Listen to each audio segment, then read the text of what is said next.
ជំរាបសួរពុកម៉ែបងប្អូនទាំងអស់គ្នាថ្ងៃនេះយើងចូលក្តាមមួយទៀតហើយបាទ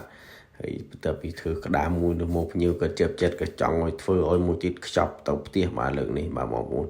ចាក់មកក៏ហូរទឹកដូចតែលើកមុនចុះហើយចាក់ទឹកនេះវាដូចតែឈាមក្តាមទេបងប្អូនទុកចោលមកសន្ទុះវាកកដូចឈាមបកងនេះអញ្ចឹងបាទឡូវខ្ញុំក៏ចាប់ផ្ដើមកាត់វាកាត់8ដៃ8ជើងយកខួរយកអីវាចេញបាទបងប្អូន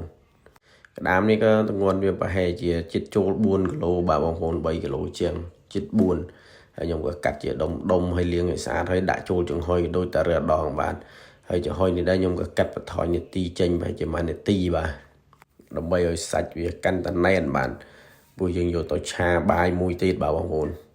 នេះឥឡូវក៏ចំហុយចេញមកហើយនេះសាច់លកហមញៀងបាទហើយក៏ត្រាំតកកដូចតែលើកមុនចេះហើយត្រាំតកកនេះដែរដើម្បីឲ្យវាឈប់ឆ្អិនបាទកាលណាតែយើងមិនត្រាំវាកាន់តែកណ្ដៅនៅធ្វើវាកាន់តែឆ្អិនទៅមុខទៀតបាទនេះខ្ញុំក៏ចាប់ផ្ដើមបោះលើលហេស្រោមដៃស្រោមជើងអស់បាទនេះក៏ចាប់ផ្ដើមដាក់ចូលប្រអប់ឲ្យរៀបជូនភ្ញៀវបាទបងប្អូនកាត់ដៃកាត់ជើងមកបកឲ្យស្អាតជូនកាត់ហើយក៏ខួរក្តាមក៏យកមកលីងវាឲ្យឆ្អិនដូចតែលើកមុនហើយក៏យើងដាក់ចូលក្នុងបាយឆាបាទនេះក៏លីងវាឆ្អិនកុំឲ្យវាឆ្អាបយើងក៏គោះពងគោះអីចូលដាក់ខ្ទះមកដាក់ខ្លាញ់ក៏ដាក់សាច់ក្តាមចូលបន្តិចសិនបាទហើយបាយក៏យើងក៏លាយគ្រឿងលាយអីឲ្យហើយមកចាប់ផ្ដើមឆាយកគលោកហើយក៏ចាក់ខ្លាញ់ក្តាមនោះចូលមិញទៅដើម្បីឲ្យវាមានជាតិបាទហើយក៏សាច់ក្តាមយើងចំបាច់ចូលទៅទៀតបាទ